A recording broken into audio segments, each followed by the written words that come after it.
Sir हुन्छ एकछिन प्रासको feedback सहितको नोट आछ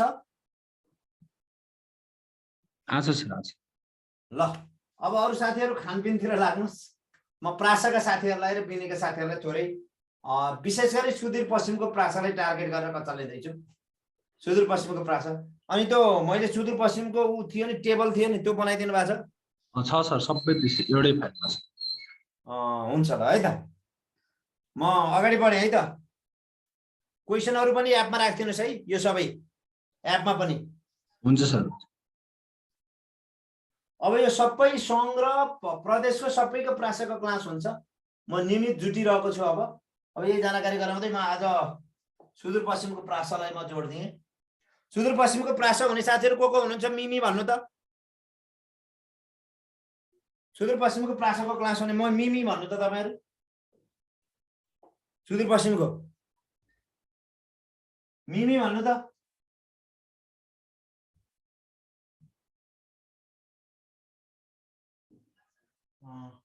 त्यो माथिपट्टिको हो सर यो दैनिक श्रृंखलामा यही हो सर यसमा छ ए खोलिसक्यो सर ए खोलिसक्यो सर अगाडि नै सर यसको अगाडि नै यही हो सर सुदूर पश्चिमको प्रासा मिमी भन्नुभयो ल तपाईहरु एकदम ढुक्क भएर हेर्नु होला आज ल है त म पहिला हिजोको प्रश्नको फिडब्याक दिन्छु अनि अरु विषयवस्तु लिएर जाम है त हुन्छ प्रासाका साथीहरु हुन्छ सुदूर पश्चिमका प्रासाका साथीहरु अब आज मैले प्रासालाई केन्द्रित गर्दै क्लास लिँदै छु र विशेष गरी मैले आज लिएको क्लास एकदमै इम्पोर्टेन्ट छ तपाईहरु ख्याल गर्नु होला अगाडि बढे है त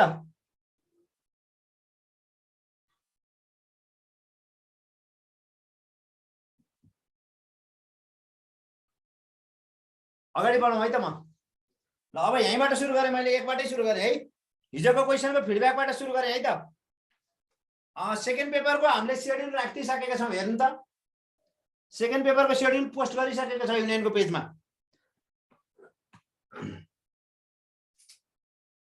ल लम्बिया यो सुदूर पश्चिमको प्रासालाई मात्र हैन अरु साथीहरुलाई पनि काम लाग्छ शिक्षक सेवा बिनी सबैले काम लाग्ने विषयवस्तु हो र तर म अगाडि बढे ल लम्बिया शिक्षण विधिले कुन शिक्षणको मान्यतालाई आत्मसात गर्छ ल लम्बिया शिक्षण विधिले कुन शिक्षणको मान्यतालाई आत्मसात गर्दछ ल भन्नुस् त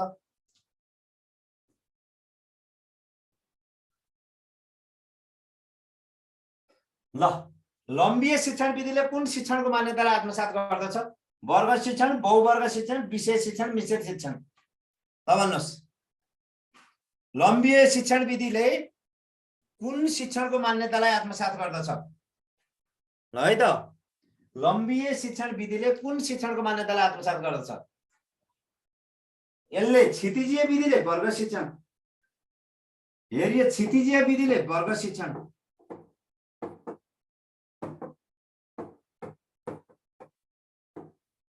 क्षितिजीय विधिले वर्ग शिक्षणको मान्यतालाई आत्मसात गर्छ र विषय शिक्षणले लम्बिया विधिलाई आत्मसात गर्छ लम्बिया विधिलाई हो अब यो क्षितिजीय विधि भनेको हो सबै एउटा कक्षाका सबै विषयलाई मिल्ने विषयलाई भन्नु न एउटा कक्षाका सबै विषयलाई अथवा सबै मिल्ने विषयलाई समन्वय गरी पढाउने समन्वय र अन्तर सम्बन्ध गरेर पढाउने भन्छ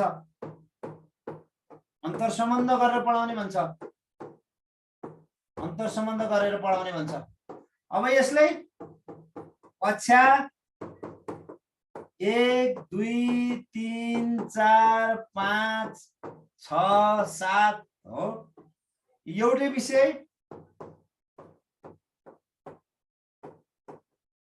विषय हो पढाउने भन्छ यसले एउटै विषय एकैचोटि पढाउने हैन फरक तरिकाले पढाउने फरक कक्षामा कक्षा 1 मा 2 मा 3 मा 4 मा 5 मा 6 मा 7 मा यसलाई के गरेर यसरी के मात्रै पढायो भने नेपाली पढाइयो ल मानव यसमा नेपाली पढाइयो भने यो भयो अब यहाँ क्षितिजीय विधिमा के पनि पढाउने स्वास्थ्य पनि मिलाएर पढाउने, स्वास्थ्यलाई केलाई, वातावरणलाई केलाई, विज्ञानलाई केलाई, प्रविधिलाई, मानव यिनीहरूलाई मिलाएर पढाउने, यिनीहरूलाई मिलाएर समन्वय गर्दै पढाउने भन्यो भने यो लम्बिए शिक्षण विधि हो। बुझ्नुभयो साथीहरू? लम्बिएर क्षितिजीय विधिमा के बुझ्नुभयो? लम्बिएर क्षितिजीय शिक्षण विधिमा के बुझ्नुभयो? लम्बिएर क्षितिजीय शिक्षण विधिमा के बुझ्नुभयो? यति क्लियरली भन्दैछु छु मैले, यस्तो क्लियरली भन्दैछु छु। हेर्नुस् है, यो वर्ग शिक्षणले क्षितिजीय विधिलाई आत्मसात गरेको हुन्छ। वर्ग शिक्षण भनेको कक्षा शिक्षण हो, जहाँ कि मिल्ने विभिन्न विषयहरूलाई अन्तर सम्बन्ध गर्दै पढाउनु यसले क्षितिजीय विधिले भन्छ। मिल्ने विषय वस्तुहरूलाई अन्तर सम्बन्धित गर्दै पढाउने, जस्तै स्वास्थ्य, वातावरण, विज्ञान, प्रविधिहरूलाई अन्तर सम्बन्ध गरेर ती धेरै विषय वस्तुहरूको जुन जुन विषय वस्तुहरू मिल्छन्, मिलेका विषय वस्तुहरूलाई अन्तर सम्बन्ध गर्दै गर्दै गर्दै पढाउनु भनेको क्षितिजीय विधि हो। क्षितिजीय विधि कक्षा शिक्षणमा लागू हुन्छ। वर्ग शिक्षण भन्नु र कक्षा शिक्षण भन्नु एउटै हो। वर्ग शिक्षण विधि र कक्षा शिक्षण भन्नु एउटै हो। तर लम्बिए विधिले एउटै विषय फरक फरक कक्षामा फरक फरक ढङ्गबाट पढाउनु पर्छ। अरू विषयसँग समन्वय गर्ने हैन, एउटा विषय फरक फरक कक्षामा सरर पढाउने हो भनेर केले भन्छ? लम्बिए शिक्षण विधिले भन्छ। त्यसकारणले लम्बिए शिक्षण विधि विषय शिक्षणसँग अन्तर सम्बन्धित छ। अब बुझ्नुभयो साथीहरू? लम्बिए शिक्षण विधि र क्षितिजीय शिक्षण विधिमा, लम्बिए विधि र क्षितिजीय, मैले प्राविधिक सहायकको पढाउँदैछु आज है। लम्बिए विधि र क्षितिजीय विधिको कुरा बुझ्नुभयो? यो शिक्षक सेवा आयोगको पहिलो पत्रलाई समेत काम गर्ने विषयवस्तु छ नि। लम्बिए र क्षितिजीय विधिको कुरा बुझ्नुभयो मित्रहरू? खै बुझे भन्नुभएको? नबुझे फेरि पनि भनिदिन्छु, भन्नु त। लम्बिए शिक्षण विधि र क्षितिजीय शिक्षण विधिको कुरा बुझ्नुभयो?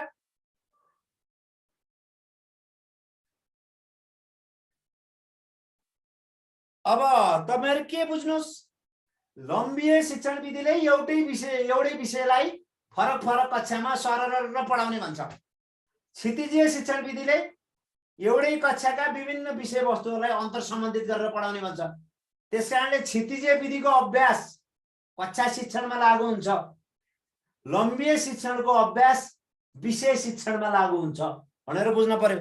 यस्ता तार्किक क्वेशन हुन् के साथीहरू आउने इक्जाममा आउने, न त डेटा आउँछ, न त के अरे डेट आउँछ, न त यो यसले यो भन्यो भनेर परिभाषा आउँछ, न त सूत्र बनाएर पढ्नु पर्ने परिस्थिति नै हुन्छ।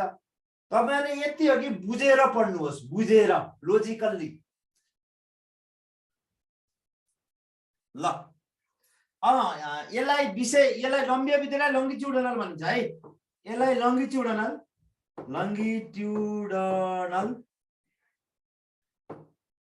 यसलाई क्षितिजीय विधिलाई क्रस सेक्सनल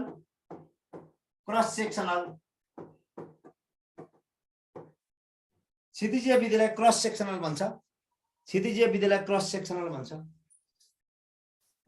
भाइ यहाँ आउ त यहाँ। क्षितिजीय विधिलाई क्रस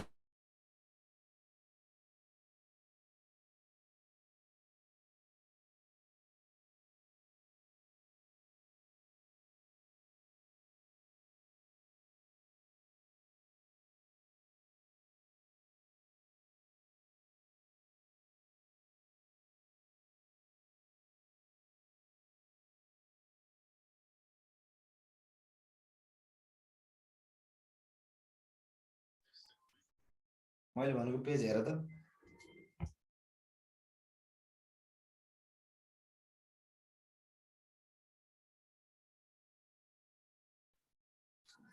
ल अब म अगाडि बढे।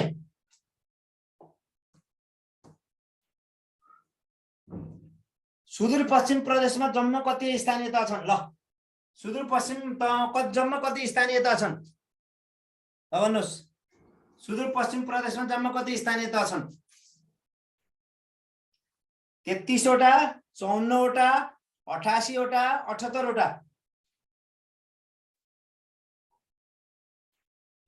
ल 33 वटा नगरपालिका, 54 वटा गाउँपालिका, एउटा उपमहानगरपालिका,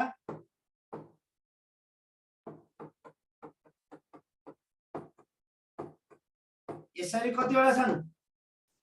यसरी छन् 88 वटा है त। 33 वटा नगरपालिका, 54 वटा गाउँपालिका, एउटा उपमहानगरपालिका गरेर कतिवटा छन्? हो 88 वटा स्थानीय तह छन् है त। 88 वटा स्थानीय तह छन्। यो हेर्नु होला ल।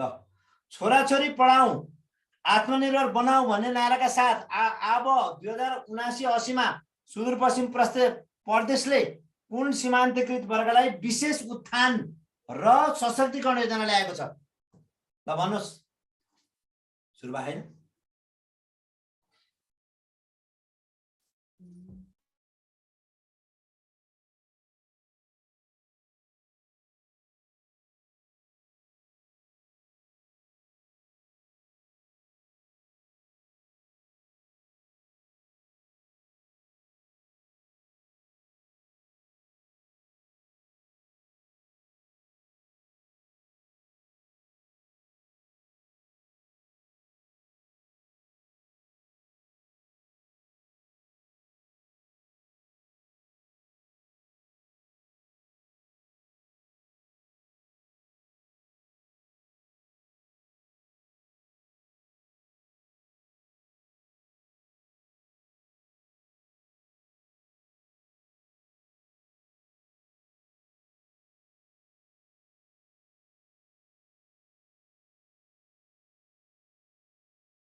है त। छोराछोरी पढाऊ आत्मनिर्भर बनाऊ भन्ने नाराका साथ अब 2079-80 मा सुदूरपश्चिम प्रदेशले कुन सीमान्तकृत वर्गलाई विशेष उत्थान र सशक्तिकरण योजना ल्याएको छ?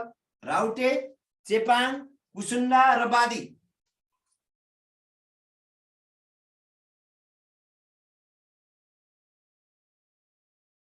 ल धेरै जसो साथीहरुले मिलाउनु भएको छ। यसको सही उत्तर हो बादी। यसको सही उत्तर हो बादी। यसको सही उत्तर हो बादी।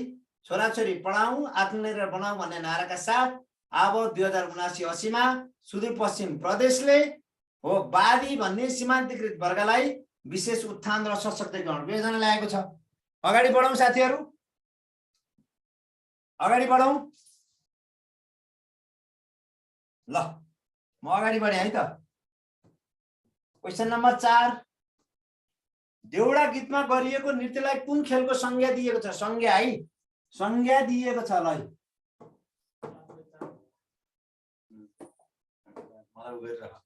हेरिरहन। ल देउडा गीतमा गरिएको नृत्यलाई कुन खेलको संज्ञा दिएको छ? झ्याउरे खेल, न्याउले खेल, दोटी खेल, कडी खेल। ल देउडा गीतमा गरिएको नृत्यलाई कुन खेलको संज्ञा दिएको छ? भन्नुहोस्। झ्याउरे खेल, न्याउले खेल, देउडा खेल सुदूरपश्चिममा असाध्यै प्रसिद्ध छ। गरिएको नृत्यलाई कुन खेलको संज्ञा दिएको छ? ल एकदम आईएमपी क्वेशन हो। आईएमपी महत्त्वपूर्ण क्वेशन हो। यही महत्त्वपूर्ण क्वेशन। देउडा गीतमा गरिएको नृत्यलाई कुन खेलको संज्ञा दिएको छ? झ्याउरे खेल, न्याउले खेल, दोटी खेल, कडी खेल। न्याउले खेलको संज्ञा दिएको छ। देउडा गीतमा गरिएको नृत्यलाई न्याउले खेलको संज्ञा दिएको छ। न्याउले खेलको। सुदूरपश्चिम प्रदेश अन्तर्गत अब 79-80 मा प्रदेश प्रमुख शैक्षिक सुधार कार्यक्रम अन्तर्गत कुल कति बजेट विनियोजन गरिएको छ? सुदूरपश्चिम प्रदेश अन्तर्गत अब 2079-80 मा प्रदेश प्रमुख शैक्षिक सुधार कार्यक्रम अन्तर्गत कुल कति बजेट विनियोजन गरिएको छ? ल भन्नुहोस्। सुदूरपश्चिम प्रदेश अन्तर्गत हो अब 2079-80 मा प्रदेश प्रमुख शैक्षिक सुधार कार्यक्रम अन्तर्गत कुल। सम्पूर्ण साथीहरुलाई यो शेयर गर्दिनका लागि पनि मैले अनुरोध गरे। सम्पूर्ण साथीहरुलाई फेसबुक हेरेर बस्नुभएका र तपाईहरु यो जुममा बस्नुभएका साथीहरु युनियन एजुकेसनको पेजमा गएर यसलाई शेयर गर्नका लागि मैले अनुरोध गरे है। युनियन एजुकेसनको पेजमा गएर यो अहिलेको क्लासको शेयर गर्नका लागि मेरो हार्दिक अनुरोध छ। सबै साथीहरु ल त सुदूरपश्चिम प्रदेश अन्तर्गत आब 79-80 मा प्रदेश प्रमुख शैक्षिक सुधार कार्यक्रम अन्तर्गत कुल कति बजेट विनियोजन गरिएको छ? कुल रु 1 अर्ब 23 करोड 73 लाख, कुल रु 1 अर्ब 22 करोड 73 लाख, कुल रु 1 अर्ब 21 करोड 71 लाख, कुल रु 1 अर्ब 23 करोड 72 लाख। र सम्पूर्ण साथीहरु ल त सम्पूर्ण साथीहरुले एकपटक शेयर गरिदिनु त यो फेसबुक पेजमा जानुस् युनियन एजुकेसनको र त्यहाँबाट सम्पूर्ण पेजको तपाईहरुको आफ्नो प्रोफाइलमा शेयर गरिदिनुस् ल।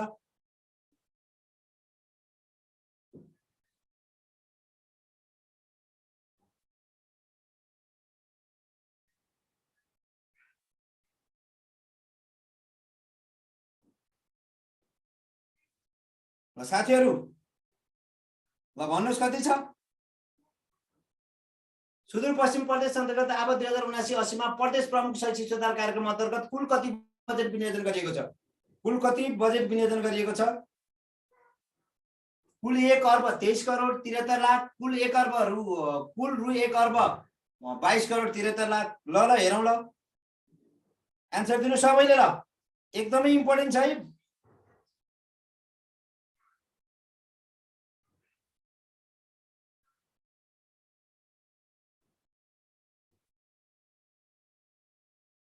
ल यो धेरै जसो साथीहरुले यो मिलाउनु भयो। कुल रु 1 अर्ब 23 करोड 73 लाख रुपैयाँ हो शैक्षिक सुधार कार्यक्रम अन्तर्गत बजेट विनियोजन गरिएको छ। यो पनि तपाईहरुलाई जानकारी गराए र सम्पूर्ण साथीहरुले एकपटक आफ्नो पेजको शेयर गरिदिनका लागि युनियन एजुकेसनको पेजमा गएर यो अहिले भइरहेको क्लासको शेयर गरिदिनका लागि पनि मेरो अनुरोध छ। सुदूरपश्चिम प्रदेशको 9 जिल्ला मध्ये सबैभन्दा धेरै स्थानीय तह भएको जिल्ला कुन हो? ल भन्नुस्। सुदूरपश्चिम जिल्लाको 9 जिल्ला मध्ये सबैभन्दा धेरै स्थानीय तह भएको जिल्ला कुन हो? ल भन्नु साथीहरु ल।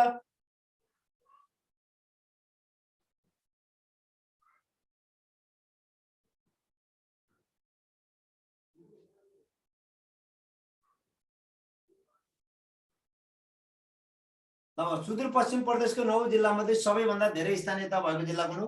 कैलाली जिल्ला, बझाङ जिल्ला, बाजुरा जिल्ला, डडेलधुरा जिल्ला।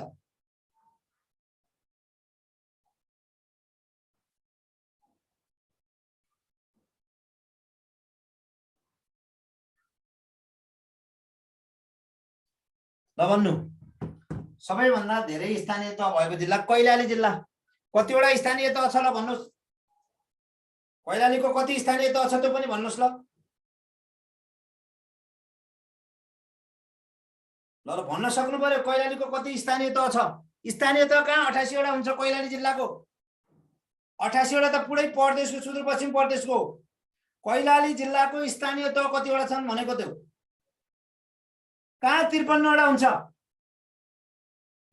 कैलाली जिल्लाको स्थानीय तह कतिवटा छ ल पत्ता लगाउनुस्। सबभन्दा धेरै कैलाली जिल्ला हो। कैलाली जिल्लाको स्थानीय तह सबैभन्दा धेरै स्थानीय तह भएको जिल्ला कुन हो ल? खै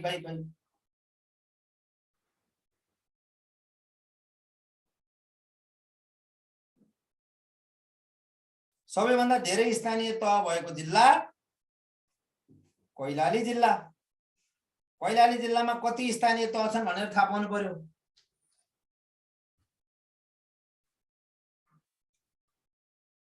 हो पढ्नु भएको साथीहरुलाई त थाहा पाइहाल्नुहुन्छ नि 13 भनेर। र यसको अहिले विस्तृत विवरण अहिले मैले भन्दै छु है। ल 13 वटा जिल्ला, 13 वटा स्थानीय तह। ल औपचारिक रूपमा पहिलो पटक स्थानीय विषय छनौट गरी पढाउन पाउने व्यवस्था तलका मध्ये कुनले गरेको? औपचारिक रूपमा पहिलो पटक स्थानीय विषय छनौट गरी पढाउन पाउने व्यवस्था तलका मध्ये कुनले गरेको? ल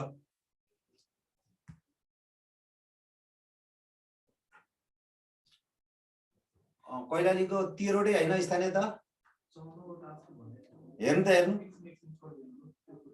कैलालीको म अहिले भन्छु है कैलालीको स्थानीय तह 14 कि 13।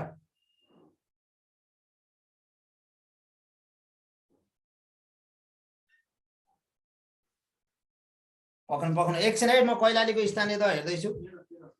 हो कैलालीको 13 हो स्थानीय तह। ढुक्क हुनुस्।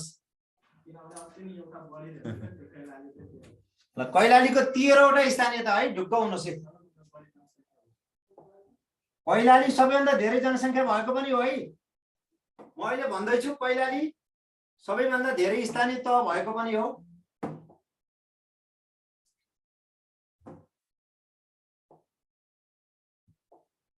एकछिन यहाँ हेर्नुहोस्, कैलाली सबैभन्दा, कैलाली 13वटा स्थानीय तह छ। यसको 13वटा स्थानीय तह,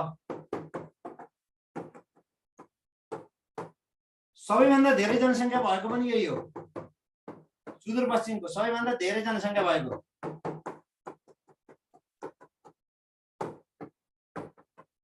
भएको जिल्ला अनि कैलाली नै हो। केमा? सुदूरपश्चिममा, सुदूरपश्चिम प्रदेशमा। ल 13वटा स्थानीय तह भएको, धेरै स्थानीय तह भएको। ल औपचारिक रूपमा पहिलो पटक स्थानीय विषय छनौट गरी पढाउन पाउने व्यवस्था तलको मध्ये कुनले गरेको? ल ठुलो जिल्ला बझाङ हो। ठुलो जिल्ला बझाङ हो। अहिले म भन्दैछु तपाईहरुलाई, ठुलो जिल्ला बझाङ हो। ठुलो जिल्ला बझाङ हो। अहिले आउँदै छ है त।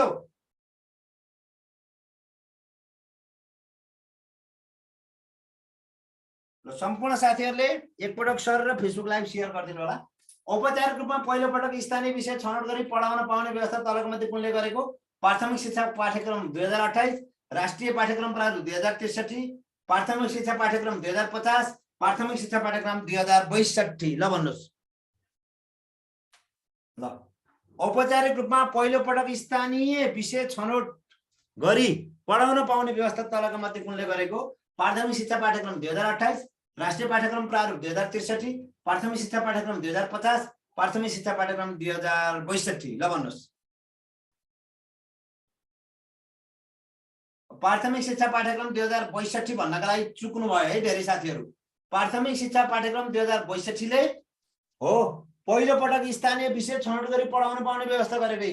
प्राथमिक शिक्षा पाठ्यक्रम 2062 ले पहिलो पटक स्थानीय विषय छनौट गरी पढाउन पाउने व्यवस्था गरेको हो।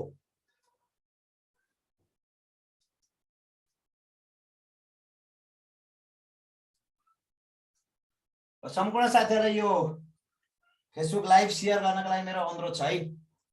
एकपटक फेसबुक लाइभ सबले शेयर गरिदिनु त। फेसबुक लाइभमा हुने साथीहरुले यो अहिलेको यो फेसबुक लाइभको प्रसारण ज्ञान बाँडेर पुण्य कमाउने हेर्नु साथीहरु। ज्ञान लुकाएर हैन, ज्ञान बाँडौं पुण्य कमाऊ। भगवानले आशीर्वाद दिन्छन् ज्ञान बाँड्नेलाई।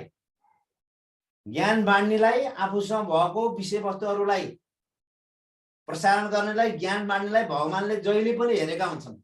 भगवानको सद्भाव जहिले पनि यस्तो मान्छेसँग रहेको हुन्छ जसले सहयोगी भावना हुन्छ, जसले बाँडेर खाऊ भन्छ, जसले म भन्दैन हामी भन्छ। त्यस्ता मान्छेलाई भगवानले सधैँ आशीर्वाद दिएका हुन्छन्।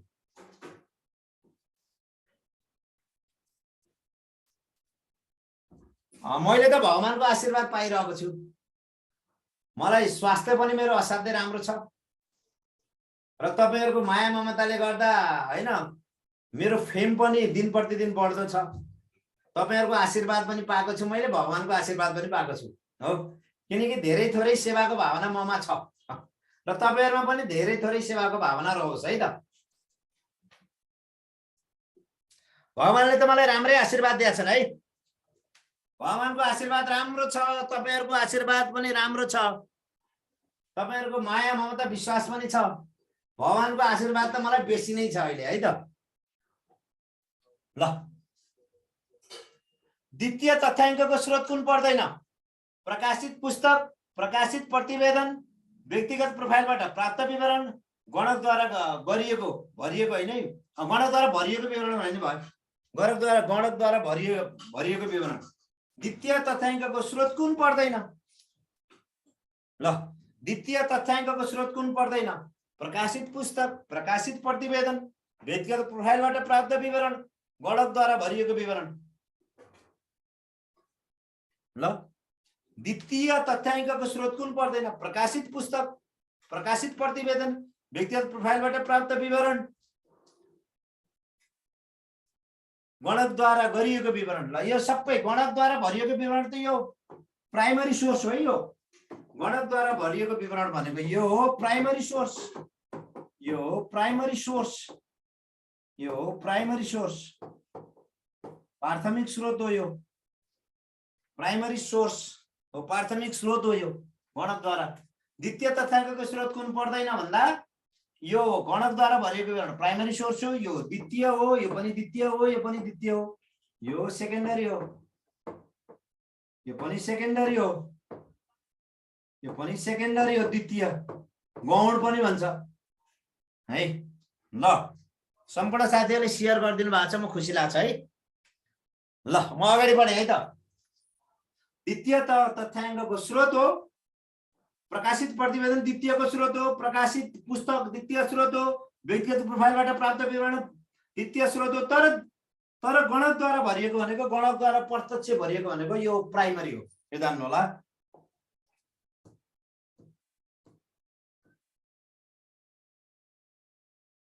कहिलेदेखि वेब बेस्ड इमेजको प्रयोग गरियो? ल नेपालमा कहिलेदेखि वेब बेस्ड इमेजको प्रयोग गरियो? ल नेपालमा कहिलेदेखि वेब बेस्ड इमेजको प्रयोग गरियो?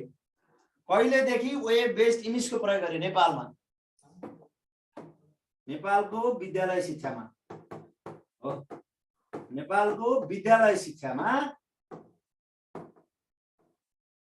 नेपालको विद्यालय शिक्षामा, नेपालको विद्यालय शिक्षामा कहिलेदेखि वेब बेस्ड इमेजको प्रयोग गरियो? 2015 देखि 2016 सन् 2016 देखि 17, 2017 देखि 18, 2018 देखि 19। ल नेपालको विद्यालय शिक्षामा कहिलेदेखि वेब बेस्ड इमेजको प्रयोग गरियो? र धेरै जसो साथीहरूले 18 र 19 भन्न चुकाउनु भयो। सन् 2018बाट 19 देखि वेब बेस्ड इमेजको प्रयोग गरिएको नेपालको विद्यालय शिक्षा प्रणालीमा वेब बेस्ड इमेजको प्रयोग कहिलेबाट गरिएको? सन् 2018बाट 19 हो, 2018बाट 19 सम्म। ल शैक्षिक लगानी अन्तर्गत तलका मध्ये कुन पर्दछ? शैक्षिक लगानी अन्तर्गत तलका मध्ये कुन पर्दछ? शिक्षण कार्यक्रम, अर्थ र पुँजी, उत्पादन जनशक्ति, शैक्षिक व्यवस्थापन। ल शैक्षिक लगानी अन्तर्गत तलका मध्ये कुन पर्दछ? शिक्षण कार्यक्रम, अर्थ र पुँजी, उत्पादित जनशक्ति, शैक्षिक व्यवस्थापन। शैक्षिक लगानी अन्तर्गत तलको कुन पर्दछ? अर्थ र पुँजी भनेको शैक्षिक लगानी अन्तर्गत पर्छ है, अर्थ र पुँजी अन्तर्गत। अरु त प्रक्रिया अन्तर्गतको कुरा यहाँ हामीले भनिएको छैन। ल शिक्षण चरणको क्रम कुन सही रहेको छ? शिक्षण चरणको क्रम योजना कार्यान्वयन र मूल्याङ्कन, अनुगमन कार्यान्वयन र मूल्याङ्कन, तयारी कार्यान्वयन र मूल्याङ्कन, योजना मूल्याङ्कन र कार्यान्वयन। ल शिक्षण चरणको क्रम कुन सही रहेको छ?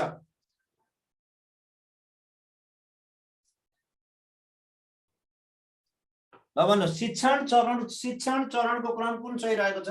योजना कार्यान्वयन र मूल्याङ्कन, अनुगमन कार्यान्वयन र मूल्याङ्कन, तयारी कार्यान्वयन र मूल्याङ्कन, योजना मूल्याङ्कन र कार्यान्वयन। ल भन्नुस्, शिक्षण चरणको क्रम कुन सही रहेको छ? योजना कार्यान्वयन मूल्याङ्कन, अनुगमन कार्यान्वयन मूल्याङ्कन, तयारी कार्यान्वयन मूल्याङ्कन, योजना मूल्याङ्कन कार्यान्वयन। ल भन्नुस्,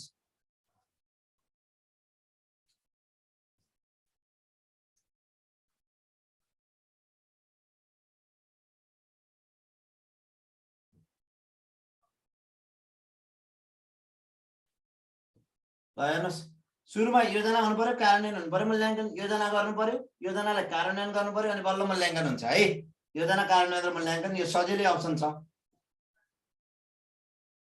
4 वर्ष पुरा भएका बालबालिकाको कस्तो प्रकारको शिक्षा दिन्छ? आधारभूत बाल विकास, बाल विकास प्रथम, प्रारम्भिक बाल विकास, शिशु विकास।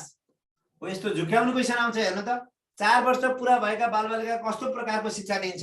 आधारभूत बाल विकास प्रथम, प्रारम्भिक बाल विकास, शिशु विकास। त भन्नुस्, ल आधारभूत, ल भन्नुस्,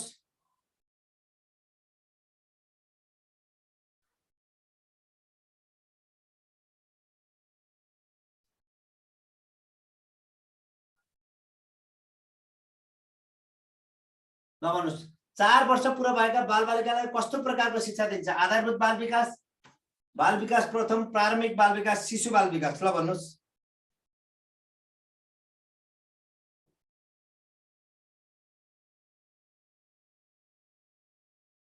यो सबैले जानिसक्नु भयो होला, सबैले जान्नुभएको छ भन्नेमा म पूर्ण ढुक्क छु यसमा।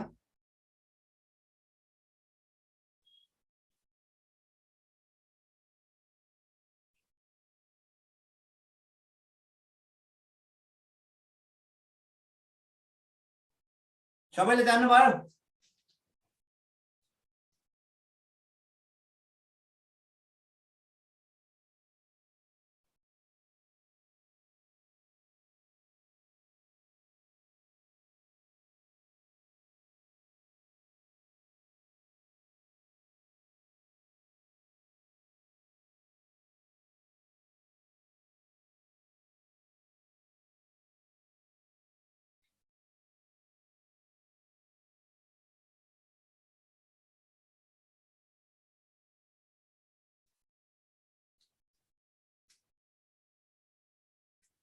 ल भन्नुस् ल।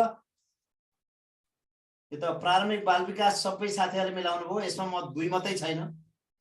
वयस्क वा प्रौढ सिकाइ एन्ड्रागोजीको अवधारणा कसले प्रतिपादन गरेका हुन्? ल, वयस्क वा प्रौढ सिकाइ एन्ड्रागोजीको अवधारणा कसले प्रतिपादन गरेका हुन्?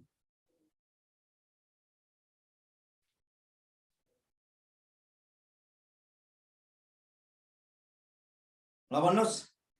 वयस्क वा प्रौढ सिकाइ एन्ड्रागोजीको अवधारणा कसले प्रतिपादन गरेका हुन्? ल, वयस्क वा प्रौढ सिकाइ एन्ड्रागोजीको अवधारणा कसले प्रतिपादन गरेका हुन्? फ्रेरेले, जेके कृष्णमूर्तिले, माल्कम नेल्सले र जोन डिबीले।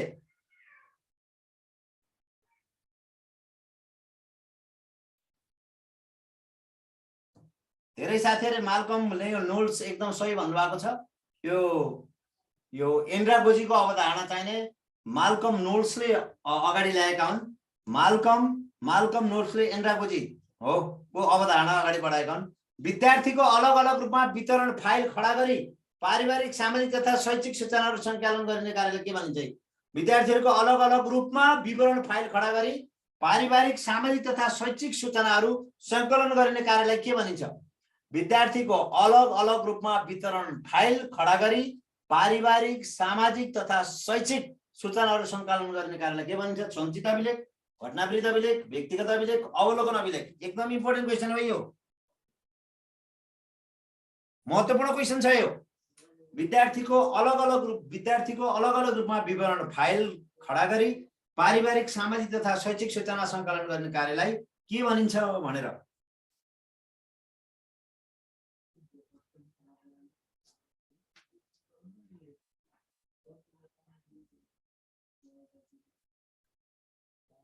विद्यार्थीको अलग अलग रूपमा तयार गरिने सञ्चित अभिलेख है। यो सञ्चित अभिलेखले विद्यार्थीको अलग अलग रूपमा विवरण फाइल खडा गरी पारिवारिक, सामाजिक तथा शैक्षिक सूचनाहरू सङ्कलन गर्ने कार्यलाई के भनिन्छ? सञ्चित अभिलेख भनिन्छ है। घटनावृत्त अभिलेख होइन। घटनावृत्त अभिलेखले विद्यार्थीको जीवनमा घटेका महत्त्वपूर्ण घटनाहरू हो, तर व्यक्तिगत घटनाहरू समेत हो, के समेत? पारिवारिक, सामाजिक, शैक्षिक सम्पूर्ण पक्षको यो सञ्चित अभिलेखमा सञ्चित गरेर राखिएको हुन्छ। घटनावृत्त अभिलेखमा विद्यार्थीका जीवनमा घटेका महत्त्वपूर्ण घटनालाई मात्रै सङ्कलन गरिन्छ, तर सञ्चित अभिलेखमा पारिवारिक, सामाजिक, शैक्षिक सबै ब्याकग्राउन्डहरूलाई सङ्कलन गरिएको हुन्छ भनेर बुझ्नु पर्यो। रेडियो नेपालबाट शिक्षक तालिम कार्यक्रम कुन देशको आर्थिक सहयोगमा सञ्चालन भएको हो? ल, रेडियो नेपालबाट शिक्षक तालिम कार्यक्रम कुन देशको आर्थिक सहयोगमा सञ्चालन भएको हो?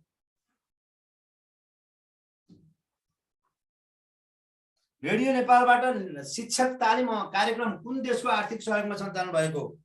एउटा अमेरिका, अर्को बेलायत, अर्को फ्रान्स, अर्को चीन। यो त सहीले साथीहरूले अमेरिकाको सहयोगमा हो हाम्रो रेडियो शिक्षा कार्यक्रम सुरु भएको अमेरिकाको सहयोगमा। वस्तुगत प्रश्नमा सबैभन्दा उच्च खालको प्रश्न तलका मध्ये कुन हो? वस्तुगत प्रश्नमा सबैभन्दा उच्च खालको प्रश्न तल बहुवैकल्पिक, ठिक बेठिक, खाली ठाउँ भर्ने प्रश्न, जोडा मिलाउने प्रश्न। उच्च तहको वस्तुगत प्रश्नमा सबैभन्दा उच्च तहको प्रश्न तलका मध्ये कुन हो? बहुवैकल्पिक प्रश्न, ठिक बेठिक प्रश्न, खाली ठाउँ भर्ने प्रश्न, जोडा मिलाउने प्रश्न ल भन्नुस्।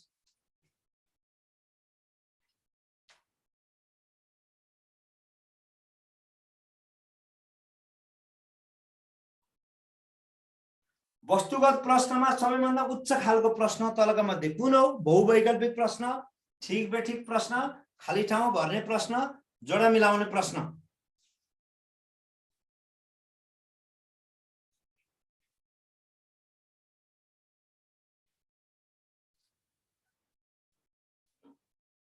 ल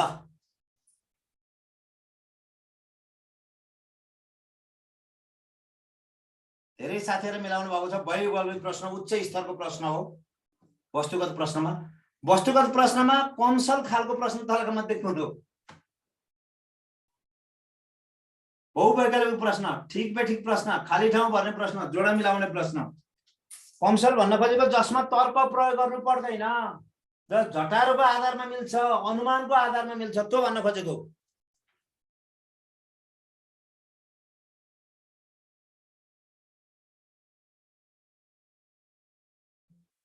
यो धेरैले मिलाउनु भयो ठीक बेठिक प्रश्न। यो त अनुमानकै आधारमा ठीक वा बेठिक भन्दै पनि भयो। ठीक बेठिक प्रश्न हो यो। यसको गुणस्तर यसको कम हुन्छ। बहुवैकल्पिक प्रश्नमा अन्दाजको भरमा दिएको उत्तर नमिल्दा चारवटा विकल्प भएको भए कति प्रतिशत अङ्क कट्टा हुन्छ? र बहुवैकल्पिक प्रश्नमा अन्दाजको भरमा दिएको उत्तर नमिल्दा चारवटा विकल्प भएको भए कति प्रतिशत अङ्क कट्टा हुन्छ? 20% अङ्क यो थापै हाल्नु भएको छ। तपाईहरु आफै पढ्नु भएको छ त्यसमा।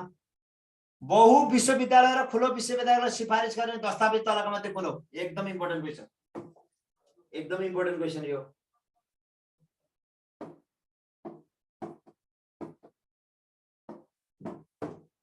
एकदमै महत्त्वपूर्ण क्वेशन है। बहु विश्वविद्यालय र खुला विश्वविद्यालयको सिफारिस गर्ने दस्तावेज तलका मध्ये कुन हो? राष्ट्रिय शिक्षा पद्धतिको योजना 2028, उच्च स्तरीय राष्ट्रिय शिक्षा आयोग 2055, राष्ट्रिय शिक्षा आयोग 2049, नेपाल राष्ट्रिय शिक्षा आयोग 2011। ल भन्नुस्। बहु विश्वविद्यालय र खुला विश्वविद्यालयको सिफारिस गर्ने दस्तावेज तलका मध्ये कुन हो?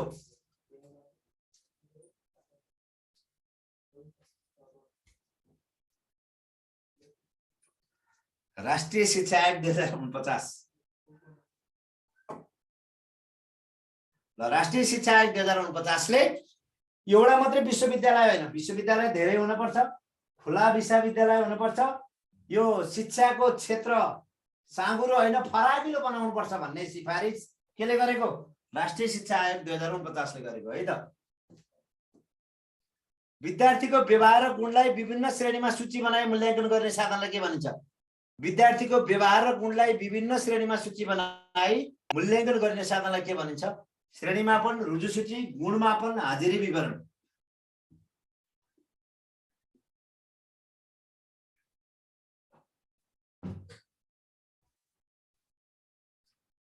विद्यार्थीको व्यवहार र गुणलाई विभिन्न श्रेणीमा सूची बनाई मूल्याङ्कन गरिने साधनलाई के भनिन्छ? श्रेणीमापन, रुजुसूची, गुणमापन, हाजिरी विवरण। यो रुजुसूचीले हो विद्यार्थीको व्यवहार र गुणलाई विभिन्न श्रेणी बनाई त्यसलाई सूची बनाई मूल्याङ्कन गर्ने एउटा साधन रुजुसूची हो, श्रेणीमापन होइन। हाल कक्षा 9 10 को सामाजिक अध्ययनको वार्षिक कार्यघण्टा कति हो? हाल कक्षा 9 र 10 को सामाजिक अध्ययनको वार्षिक कार्यघण्टा कति हो? 128, 160, 122, 120। हाल कक्षा 9 र 10 को सामाजिक अध्ययनको वार्षिक कार्यघण्टा कति हो? ल हाल कक्षा 9 र 10 को सामाजिक अध्ययनको वार्षिक कार्यघण्टा कति हो? धेरै साथीहरुले 128 मिलाउनु भएको छ। विद्यालय शिक्षा अन्तर्गत 12 लाई कुन तहको शिक्षा मानिन्छ? उच्च माध्यमिक, उच्च शिक्षा, विशिष्ट माध्यमिक, माध्यमिक। ल विद्यालय शिक्षा अन्तर्गत कक्षा 12 लाई कुन तहको शिक्षा मानिन्छ अहिले?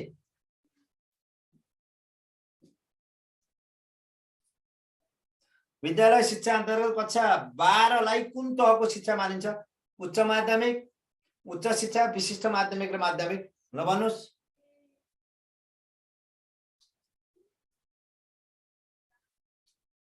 विद्यालय शिक्षा अन्तर्गत कक्षा 12 लाई कुन तहको शिक्षा मानिन्छ?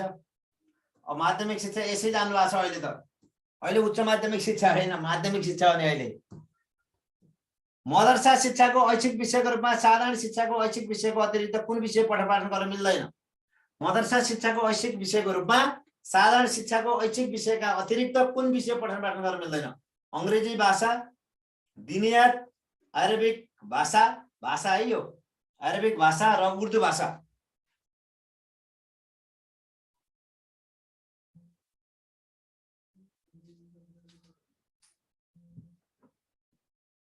म 10 बजे सिद्धिन्छ कि मेरो क्लास। हजुर हजुर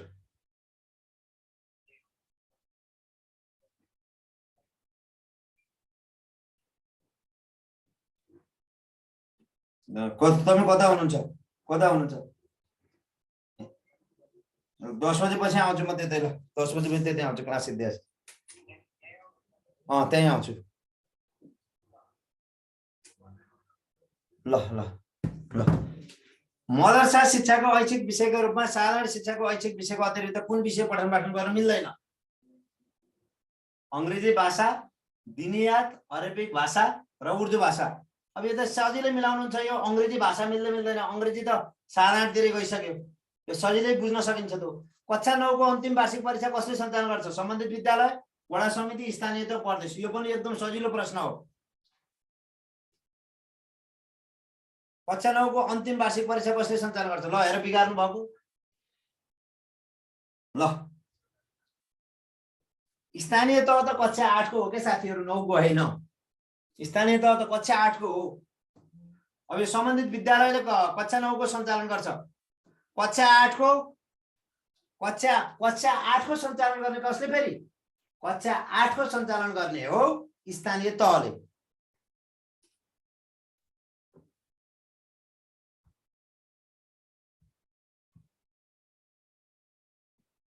ल अगाडि बढे म। सरी राष्ट्रिय पाठ्यक्रम प्रारूप 2076 अनुसार एक शैक्षिक वर्षमा कम्तीमा कति दिन पठन पाठन गर्नुपर्ने व्यवस्था रहेको छ? 200 दिन, 205 दिन, 210 दिन, 220 दिन। ल यो जति पढाए पनि बिगार्ने, जति पढाए पनि यसैले विवाद गरिरहनुहुन्छ। राष्ट्रिय पाठ्यक्रम प्रारूप 2076 अनुसार एक शैक्षिक वर्षमा कम्तीमा कति दिन पठन पाठन गर्नुपर्ने व्यवस्था रहेको छ? 200 दिन, 205 दिन, 210 दिन, 220 दिन। राष्ट्रिय पाठ्यक्रम प्रारूप 2076 अनुसार एक शैक्षिक वर्षमा कम्तीमा कति दिन पठन पाठन गर्नुपर्ने व्यवस्था रहेको छ? 200 दिन, 205 दिन, 210 दिन, 220 दिन।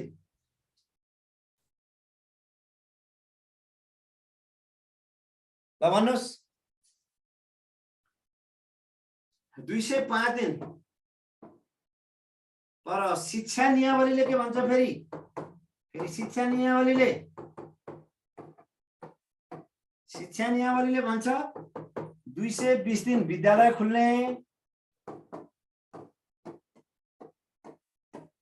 अनि 192 दिन पठन पाठन हुनै पर्ने। शिक्षा नियावलीले यो उल्लेख छ। तर राष्ट्रिय पाठ्यक्रम प्रारूप 2076 ले के उल्लेख गरेको छ? 205 दिन पठन पाठन हुनुपर्छ भनेर उल्लेख गरेको छ। 205 दिन पठन पाठन हुनुपर्छ भनेर उल्लेख गरेको छ। ल अगाडि बढौं मित्रहरु, अगाडि बढौं कि नबढौं? ओके अगाडि बढौं है त।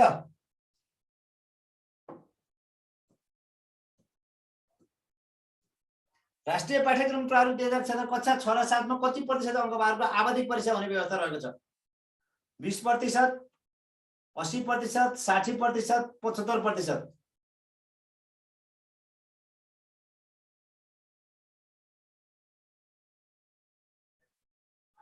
अब अहिले चेन्ज आएर पहिला 60% हो, अहिले चेन्ज भइसकेको छ है। अहिले चेन्ज भइसकेको छ। अहिले 6 र 7 को पनि 50% निरन्तर र 50% आवधिक बनाएको छ है अहिले 50% निरन्तर र 50% आवधिक बनाएको छ। तर यो राष्ट्रिय पाठ्यक्रम प्रारूप 2076 लागू हुँदा यसले सुरुमा निरन्तर मूल्याङ्कन 40 आवधिकलाई 60 बनाएको थियो, तर अहिले यसलाई परिमार्जन गरेर निरन्तर पनि 50 र आवधिक पनि 50 बनाएको छ है त। निरन्तर पनि 50 र आवधिक पनि 50 बनाएको छ अहिले है।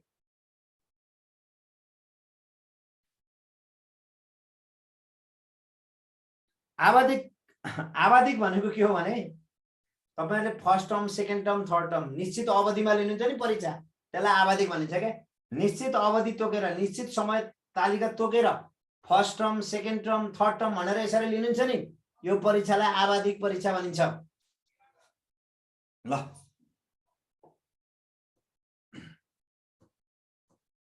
शैक्षणिक उद्देश्य मानवीय हुनुपर्छ। यो शैक्षणिक उद्देश्यको के हो?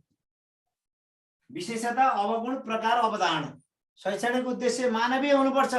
यो शैक्षणिक उद्देश्यको कुन पक्ष हो? शैक्षणिक उद्देश्य मानवीय हुनुपर्छ। मापनीय होला शैक्षणिक उद्देश्य। एकछिन है, मानवीय नै ठीक छ हुनुपर्छ। यो शैक्षणिक उद्देश्यको के हो? यो शैक्षणिक उद्देश्यको विशेषता हो। सबैका लागि शिक्षा सम्मेलन 2002 ले कतिवटा प्रतिबद्धता जाहेर गरेको थियो? ल सबैका लागि शिक्षा सम्मेलन 2000 ले कतिवटा प्रतिबद्धता जाहेर गरेको थियो? 17 वटा, 18 वटा, 25 वटा, 21 वटा। ल सबैका लागि शिक्षा सम्मेलन 2000 ले कतिवटा प्रतिबद्धता जाहेर गरेको थियो? कतिवटा प्रतिबद्धता जाहेर गरेको थियो?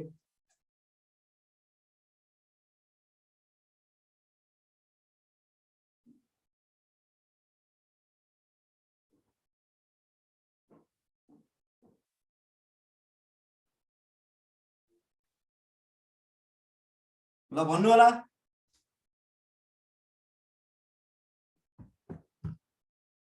ल भन्नुस्, सबैका लागि शिक्षा सम्मेलन 2000 ले कतिवटा प्रतिबद्धता जाहेर गरेको थियो? कतिवटा प्रतिबद्धता जाहेर गरेको थियो? ल भन्नुस्।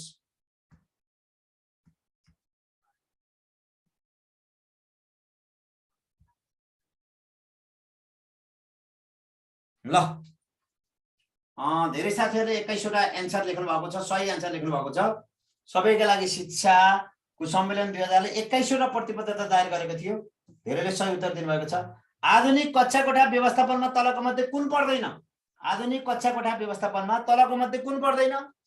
आधुनिक कक्षा कोठा व्यवस्थापनमा तलको मध्ये कुन पर्दैन?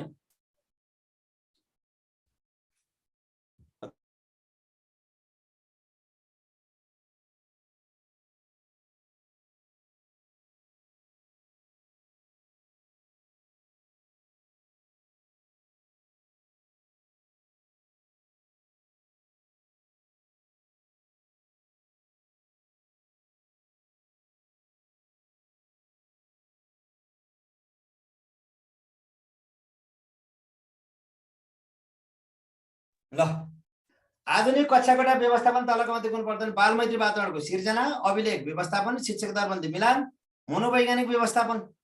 शिक्षक दरबन्दी मिलान पर्दैन भनेर धेरैले मिलाउनु भयो। ल शिक्षक दरबन्दी मिलान पर्दैन, यो मिलाउनु भयो। विद्यालय दैनिक जीवनका समस्या समाधानका लागि प्रयोगशाला बन्नुपर्छ भन्ने भनाइ कसको? अब भनाइ त प्राय जसो आउँदैन, आइहाल्यो एउटा भने पनि त्यसलाई अन्यथा नमान्नु होला। अब भनाइ डेट एकदमै यो क्वेशनहरु अब कम सोध्न थालेको छ, एउटा सोधिहाल्यो भने पनि त्यसलाई अनौठो नमान्नु होला है त। विद्यालय दैनिक जीवनका समस्या समाधानका लागि प्रयोगशाला बन्नुपर्छ भन्ने भनाइ कसको? लतावाको, जोन डिबीको, फ्लोबेलको, टाइलरको।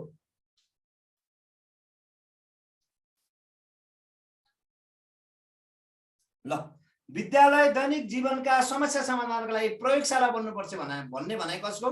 लतावाको, जोन डिबीको, फ्लोबेलको, टाइलरको।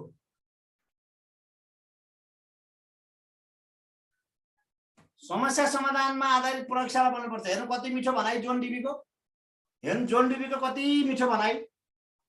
हेर्नुस् त यो भनाइ, विद्यालय दैनिक जीवनका समस्या समाधानका लागि प्रयोगशाला बन्नुपर्छ भन्ने भनाइ कसको हो? यो फ्रोबेलको सरी जोन डिबीको फ्रोबेलको जोन डिबीको हो यो जोन डिबीको भनाइ हेर्नुहोस्। जोन डिबीको भनाइ यो शिक्षाको वास्तविक अर्थसँग सम्बन्धित छ। यो शिक्षाको वास्तविक अर्थसँग सम्बन्धित छ। शिक्षाको वास्तविक अर्थसँग सम्बन्धित छ। विद्यालय दैनिक जीवनका समस्या समाधानका लागि प्रयोगशाला बन्नुपर्छ भन्ने भनाइ जोन डिबीको छ, जसको शिक्षाको वास्तविक अर्थसँग सम्बन्धित छ। यो शिक्षाको वास्तविक अर्थसँग सम्बन्धित छ।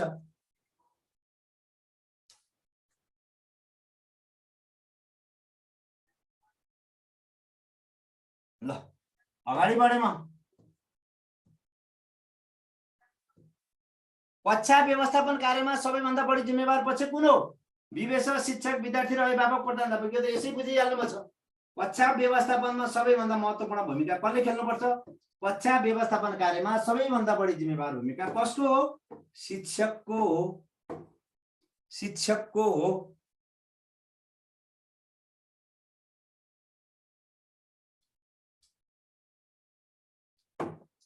अगाडि बढे म।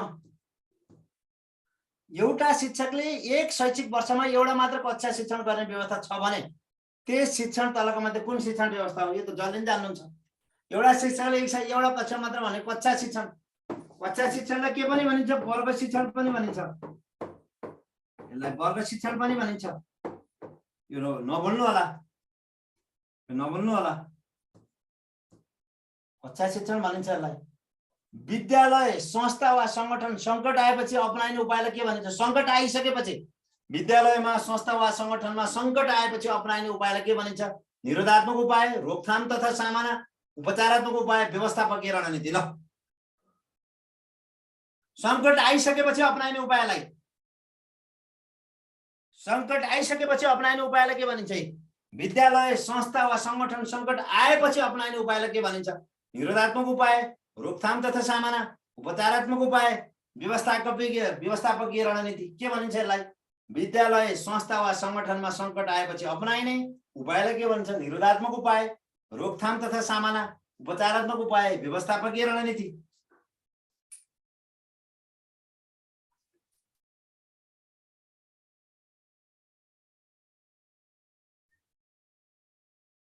धेरै साथीहरूले उपचारात्मक उपाय लेखिसक्नु भएको छ।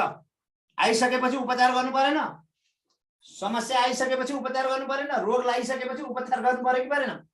ल अति जरुरी लेखिएको पत्र आफैले फर्चौट गर्नुपर्ने भएमा कति दिनभित्र पेश गरी कार्य फर्चौट गर्नुपर्ने हुन्छ?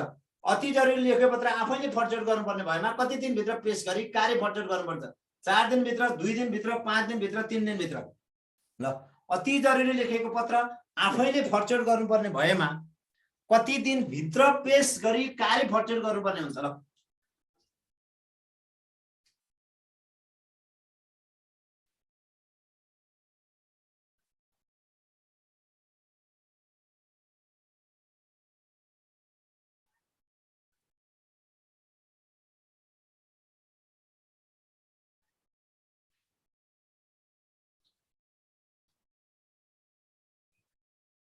ल 3 दिनभित्र, 2 दिनभित्र होइन साथीहरू, 3 दिनभित्र हो। यो राजपत्र अनङ्कित श्रेणी विहीनका लागि 18 वर्ष उमेर पुगेको हुनुपर्छ भने राजपत्राङ्कित पदका लागि कति वर्ष उमेर पुगेको हुनुपर्छ? ल यो महत्त्वपूर्ण क्वेसन। यो पनि एकदम प्रश्न एक्जाममा सोध्न सक्ने क्वेसन हो। राजपत्र अनङ्कित श्रेणी विहीनका लागि 18 वर्ष उमेर पुरा भएको हुनुपर्छ भने राजपत्राङ्कित पदका लागि कति वर्ष उमेर पुरा भएको हुनुपर्छ? 21 वर्ष, 18 वर्ष, 22 वर्ष, 20 वर्ष। ल होइन 18 त राजपत्र अनङ्कित श्रेणी विहीनका लागि 18 वर्ष छ भने राजपत्राङ्कित पदका लागि कति वर्ष उमेर पुगेको हुनुपर्छ भनेको छ?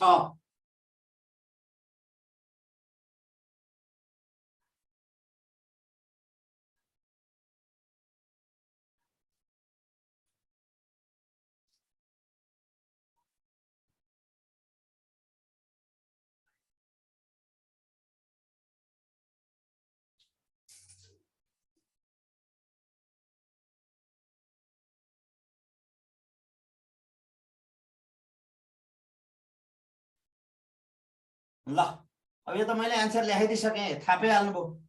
एन्सर 21 वर्ष लेखिदिइसकेँ, 21 वर्ष। ल शिक्षालाई पूर्ण जीवनको तयारीका रूपमा कुन शिक्षाविदले परिभाषित गरेका छन्? ल शिक्षालाई पूर्ण जीवनको तयारीका रूपमा कुन शिक्षाविदले, हिजै पढाएको थिएँ, हिजो पढेको भए मैले यो विषय हिजै पढाएको है। शिक्षालाई पूर्ण जीवनको तयारीका रूपमा कुन शिक्षाविदले परिभाषित गरेका हुन्? कान्टले, हर्बर्ट स्पेन्सरले, टाइलरले, रुसोले। शिक्षालाई पूर्ण जीवनको तयारीका रूपमा कुन शिक्षाविदले परिभाषित गरेका हुन्?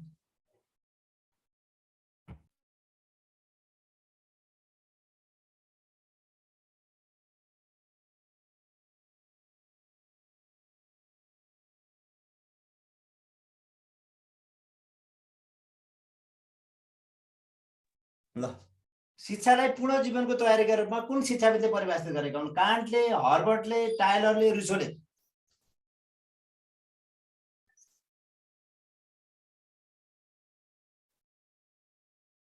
यो त हिजै पढाएको, सबैले सक्नुभयो है। यो हर्बर्ट स्पेन्सरले हो भनेर थाहा पाउनु। पूर्ण जीवनको तयारी हर्बर्ट स्पेन्सरले। पूर्ण जीवनको तयारी विद्यालयको अभिलेख के पर्दछ?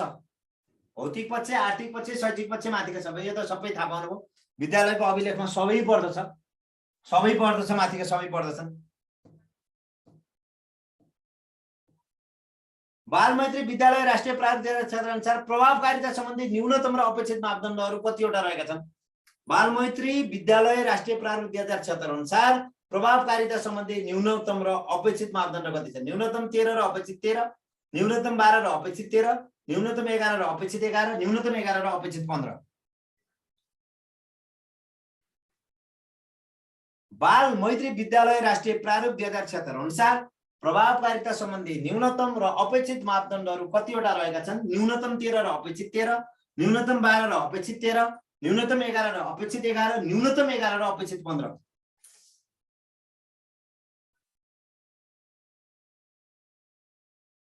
बालमैत्री विद्यालय राष्ट्रिय प्रारूप 2076 अनुसार प्रभावकारिता सम्बन्धी न्यूनतम र अपेक्षित मापदण्ड कति रहेका छन्? न्यूनतम 13 र अपेक्षित 13, न्यूनतम 12 र अपेक्षित 13, न्यूनतम 11 र अपेक्षित 11, न्यूनतम 11 र अपेक्षित 15।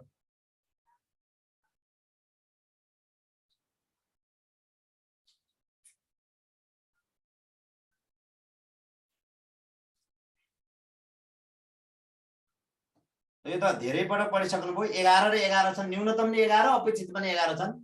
प्रभावकारिता सम्बन्धी न्यूनतमले 11 र अपेक्षित पनि 11 छन्। शिक्षक सेवा आयोगको सदस्यता कति वर्ष उमेर पुरा भएको सदस्यता कायम रहने प्रावधान रहेको छ? शिक्षक सेवा आयोगको सदस्यता कति वर्ष उमेर पुरा भएका सदस्य कायम रहने व्यवस्था छ? ल 65, 62, 60, 50। ल कति वर्ष उमेरसम्म रहिरहन पाउँछ त्यहाँ?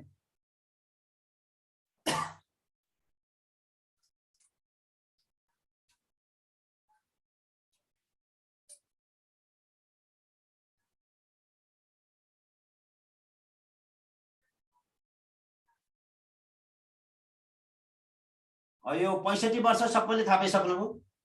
संघीय अधिकारमा तलका मध्ये नपर्ने कुन अधिकार क्षेत्र हो? ल संघीय अधिकारमा तलका मध्ये नपर्ने कुन अधिकार क्षेत्र हो? केन्द्रीय पुस्तकालय, केन्द्रीय विश्वविद्यालय, केन्द्रीय स्तरका प्रकार पाठशाला, प्रदेश विश्वविद्यालय। यो त यसै सजिलो छ। यो त एकदमै सजिलो प्रश्न हो। संघीय अधिकारमा तलका मध्ये नपर्ने कुन अधिकार क्षेत्र हो? केन्द्रीय पुस्तकालय, केन्द्रीय विश्वविद्यालय, केन्द्रीय स्तरका प्रकार प्रतिष्ठान, प्रदेश विश्वविद्यालय।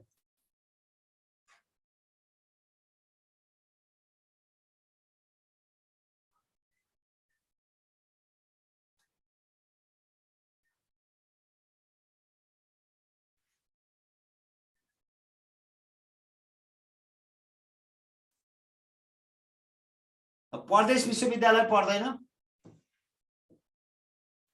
शिक्षा ऐन 2018 अनुसार विद्यालय शिक्षा भन्नाले केलाई जनाउँछ? प्रारम्भिकदेखि उच्च शिक्षा, आधारभूत र माध्यमिक शिक्षा, विषय शिक्षा, नियमित शिक्षा। ल शिक्षा ऐन 2028 अनुसार विद्यालय शिक्षा भन्नाले केलाई जनाउँछ? ल हेर्नुस्,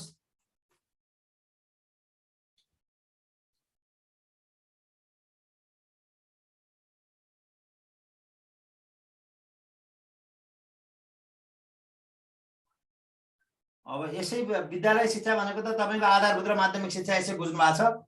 विद्यालय शिक्षा भनेको कक्षा 6 को सिकाइ क्षमता स्तर कुन हो? त 1, त 3, त 2, त 4। यो पनि एकदम सही छ। कक्षा 6-8 को सिकाइ क्षमता स्तर कुन हो? क 3 त यसै भन्न सक्नुहुन्छ, 1 र 3, 4 र 5, 6 र 7 यसै सक्नुहुन्न स्तर। राष्ट्रिय पाठ्यक्रम प्रारूप 2076 अनुसार शिक्षाका राष्ट्रिय उद्देश्यहरू कतिवटा रहेका छन्? यो त यसै 12 वटा जसले पनि मिलाउनुहुन्छ, 12 वटा जसले पनि मिलाउनुहुन्छ। समुदायमा शिक्षा प्रभावपूर्ण बनाउन तलका मध्ये कुन कार्य कम महत्त्वपूर्ण रहन्छ? ल, समुदायमा शिक्षा प्रभावपूर्ण बनाउन तलका मध्ये कुन कार्य कम महत्त्वपूर्ण रहन्छ? निश्चित समयमा गरिने अनुगमन, शैक्षणिक वातावरण निर्माण, सहकार्य र समन्वय, बालक र समाज अनुकूलको शिक्षा। यो त यस्तै यस्तो इजी क्वेशन छ। यसो क्वेशन महत्त्वपूर्ण छ तर एन्सर सजिलै पत्ता लगाउन सकिन्छ। क्वेशन महत्त्वपूर्ण छ तर एन्सर सजिलै पत्ता लगाउन सकिन्छ। एन्सर सजिलै पत्ता लगाउन सकिन्छ। क्वेशन महत्त्वपूर्ण छ।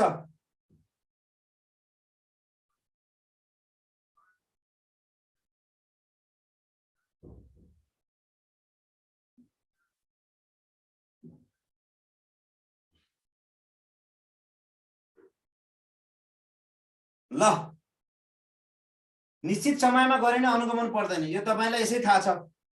यो सुदूरपश्चिमको साथीहरूले अझै सुदूरपश्चिमको लागि अलि बढी ध्यान दिनुस् है। तपाईलाई म त्यही भन्छु, सुदूरपश्चिमको लागि अलि बढी ध्यान दिनुपर्छ।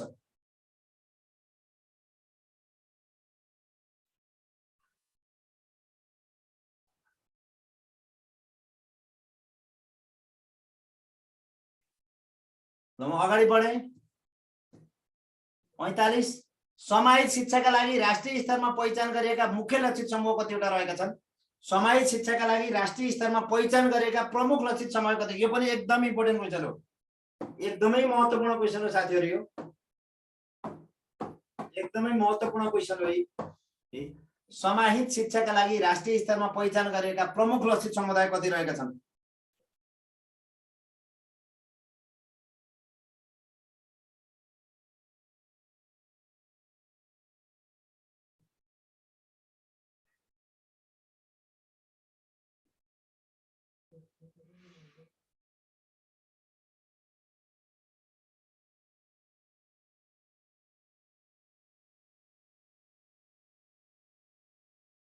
ल, समाहित शिक्षाका लागि राष्ट्रिय स्तरमा पहिचान गरेका प्रमुख लक्षित समूह कतिवटा छन्?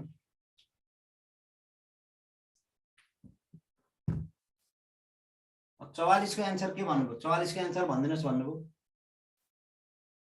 निश्चित समयमा गरिने अनुगमन, यो त सही छ त। निश्चित समयमा गरिने अनुगमनले यो प्रभावपूर्ण बनाउन सहयोग गर्दैन। सामुदायिक शिक्षामा कम महत्त्वपूर्ण, शैक्षिक वातावरण निर्माणले महत्त्वपूर्ण भूमिका खेल्छ, सहकार्य र समन्वयले महत्त्वपूर्ण भूमिका खेल्छ, बालक र समाज अनुकूलको शिक्षाले महत्त्वपूर्ण भूमिका खेल्छ। तर निश्चित समयमा गरिने अनुगमनले सामुदायिक शिक्षामा महत्त्वपूर्ण भूमिका खेल्दैन, समुदायमा आधारित शिक्षामा महत्त्वपूर्ण भूमिका खेल्दैन। समाहित शिक्षाका लागि राष्ट्रिय स्तरमा पहिचान गरिएका प्रमुख लक्षित समुदाय कति रहेका छन्? ल भन्नुस्, समाहित शिक्षाका लागि राष्ट्रिय स्तरमा पहिचान गरेका प्रमुख लक्षित समूह कतिवटा छन्? 14 वटा, 18 वटा, 13 वटा, 22 वटा, 13 वटा छन् है। समाहित शिक्षाका लागि राष्ट्रिय स्तरमा पहिचान गरेका समुदाय कति छन् रे लक्षित समूह? 13 वटा छन्। यो पनि इम्पोर्टेन्ट क्वेशन हो। आवश्यकता अनुसार उपचारात्मक शिक्षण गर्नु यो कुन सक्षमता अन्तर्गत पर्दछ? आवश्यकता अनुसार उपचारात्मक शिक्षण गर्नु यो कुन सक्षमता अन्तर्गत पर्दछ? शिक्षकको शिक्षण सिकाइ तौर तरिका सम्बन्धी ज्ञान, प्राविधिक पहुँच र गुणस्तर अभिवृद्धि, सिकारू सम्बन्धी ज्ञान, विषयवस्तुको ज्ञान। आवश्यकता अनुसार उपचारात्मक शिक्षण गर्नु यो कुन सक्षमता अन्तर्गत पर्दछ? आवश्यकता अनुसार उपचारात्मक शिक्षण गर्नु यो कुन सक्षमता अन्तर्गत पर्छ? शिक्षण सिकाइ तौर तरिका सम्बन्धी ज्ञान, प्राविधिक पहुँच र गुणस्तर अभिवृद्धि सम्बन्धी ज्ञान, सिकारू सम्बन्धी ज्ञान, विषयवस्तुको ज्ञान। ल भन्नुस्, यो उपचारात्मक शिक्षण भन्ने बित्तिकै शिक्षण तौर तरिका अन्तर्गत परेन। यी उपचारात्मक शिक्षण भन्ने बित्तिकै शिक्षण सिकाइको तौर तरिका अन्तर्गत पर्यो। उपचारात्मक शिक्षण गर्नु भनेको आवश्यकता अनुसार उपचारात्मक शिक्षण गर्नु भनेको यो के अन्तर्गत पर्यो? शिक्षण सिकाइमा तौर तरिका सम्बन्धी ज्ञान अन्तर्गत पर्यो। ल, सुदूरपश्चिम प्रदेशको शिक्षा तालिम केन्द्र कुन जिल्लामा रहेको छ? ल, सुदूरपश्चिम प्रदेशको शिक्षा तालिम केन्द्र कुन जिल्लामा रहेको छ? ल मिलाउनुस्।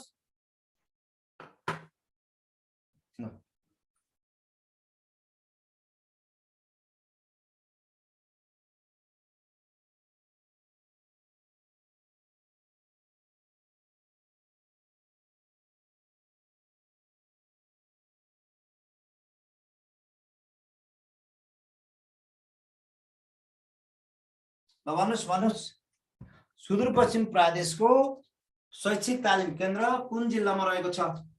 एउटा प्रदेशमा एउटा छ। ल सुदूरपश्चिम प्रदेशको शिक्षा तालिम केन्द्र कुन जिल्लामा रहेको छ? कैलाली, डडेलधुरा, कञ्चनपुर, डोटी। ल भन्नुहोस् कुनमा रहेको छ? डोटीमा रहेको छ। एकदम सही भन्नुभयो। डोटीमा रहेको छ, सही भन्नुभयो। वंशाणुगत सम्पत्ति प्रष्टुत हुन तलका मध्ये के चाहिन्छ? वंशाणुगत सम्पत्ति प्रष्टुत हुन अभ्यास चाहिन्छ, वातावरण चाहिन्छ, निरन्तरता चाहिन्छ, परिपक्वता चाहिन्छ। ल वंशाणुगत सम्पत्ति प्रष्टुत हुन तलका मध्ये के चाहिन्छ? अभ्यास चाहिन्छ, वातावरण चाहिन्छ, निरन्तरता चाहिन्छ, परिपक्वता चाहिन्छ। ल भन्नुहोस् वंशाणुगत सम्पत्ति प्रष्टुत हुन तलका मध्ये के चाहिन्छ? अभ्यास चाहिन्छ, वातावरण चाहिन्छ, निरन्तरता चाहिन्छ, परिपक्वता चाहिन्छ। भन्नुहोस्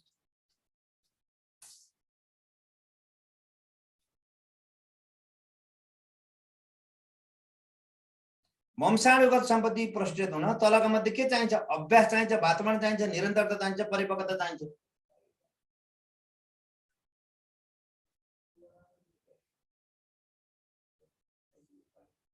वातावरण चाहिन्छ। यो हेर्नुहोस् वृद्धि र विकासको निर्धारकमा तलका मध्ये कुन पर्दछ? वंशानुक्रम, वातावरण, पौष्टिक आहार, कर ख दुवै। ल वृद्धि र विकासको निर्धारकमा तलका मध्ये यो त कर ख दुवै तपाईले मिलाइहाल्नुहुन्छ। कर ख दुवै। सुदूरपश्चिम प्रदेश जनसङ्ख्याको हिसाबले कतिऔं ठुलो प्रदेश हो? ल सुदूरपश्चिम प्रदेश जनसङ्ख्याको हिसाबले कतिऔं ठुलो प्रदेश हो? ल चौथो, पाँचौं, छैटौं, सातौं। सुदूरपश्चिम प्रदेश जनसङ्ख्याको हिसाबले कतिऔं ठुलो प्रदेश हो?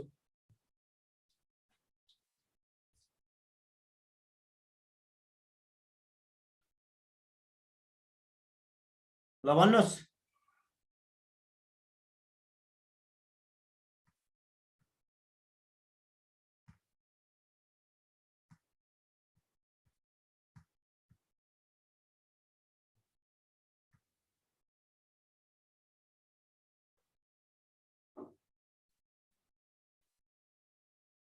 कतिऔं ठुलो प्रदेश हो?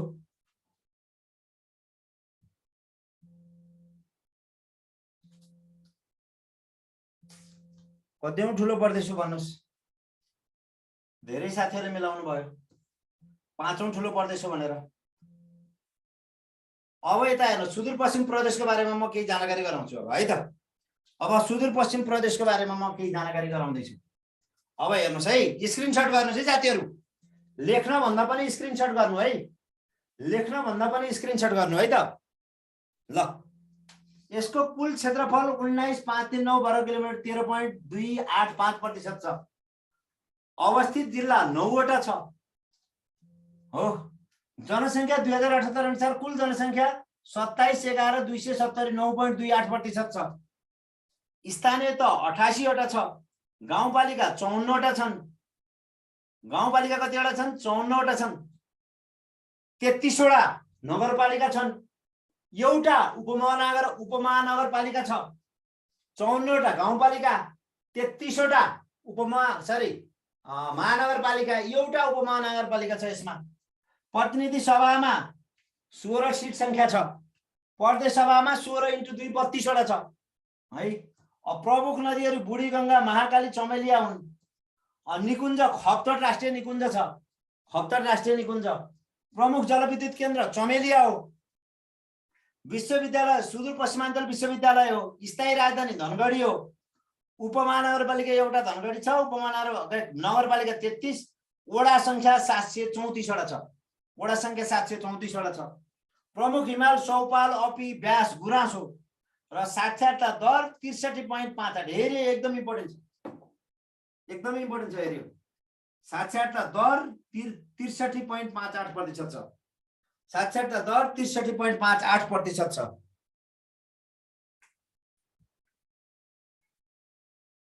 हेर्नुस् है, साक्षरता दर 63.58% छ। अहिले स्क्रिनशट गर्नु, फेरि एकपल्ट देखाइदिन्छु म। स्क्रिनशट गर्नु लेख्न भन्दा पहिला स्क्रिनशट गरिदिनु होला। स्क्रिनशट गर्नु।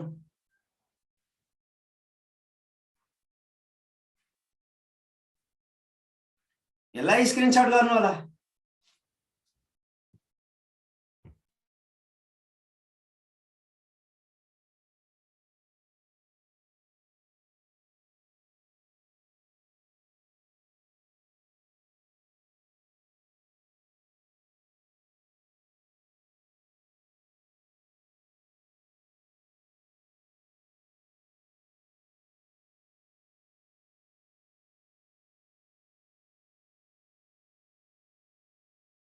धेरै कुराहरु यहाँ यिनीहरु धेरै राजनीति खेलिरहेछ। ल है त यसलाई स्क्रिनशट गर्नु होला। अब क्षेत्रफलको आधारमा ठुलो जिल्ला बझाङ, सानो जिल्ला बैतडी, जनसङ्ख्याको आधारमा ठुलो कैलाली, सानो दार्चुला। ल है त यो लेख्नुस् त।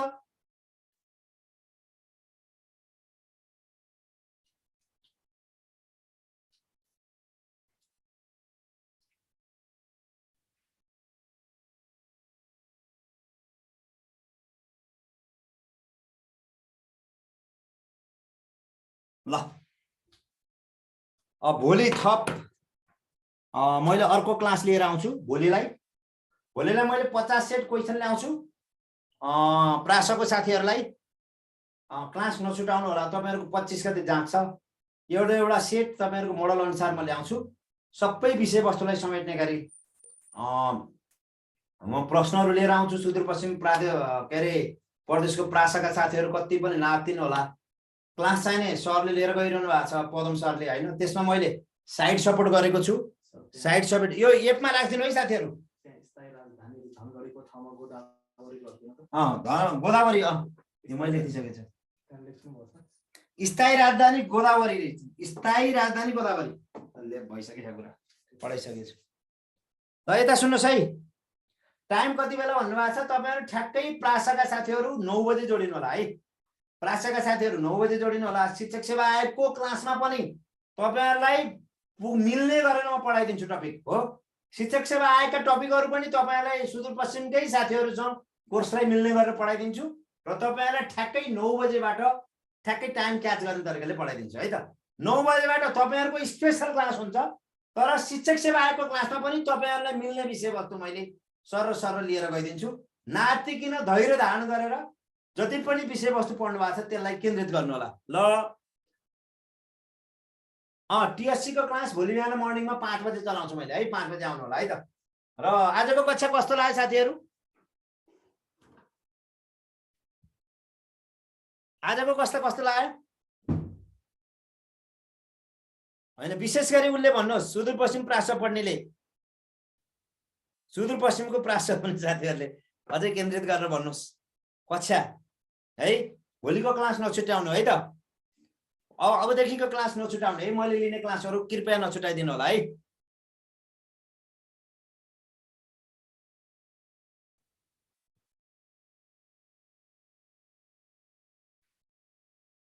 हस् म आजलाई बिदा चाहन्छु। तपाईहरुको रात्रि शुभ रहोस्। अगाडि बढ्नुस् हैन? ठिकै छ, नआत्तिनुस् है। अगाडि बढ्नुस्। म नियमित लिन्छु। मैले प्रतिबद्धता व्यक्त गरेँ।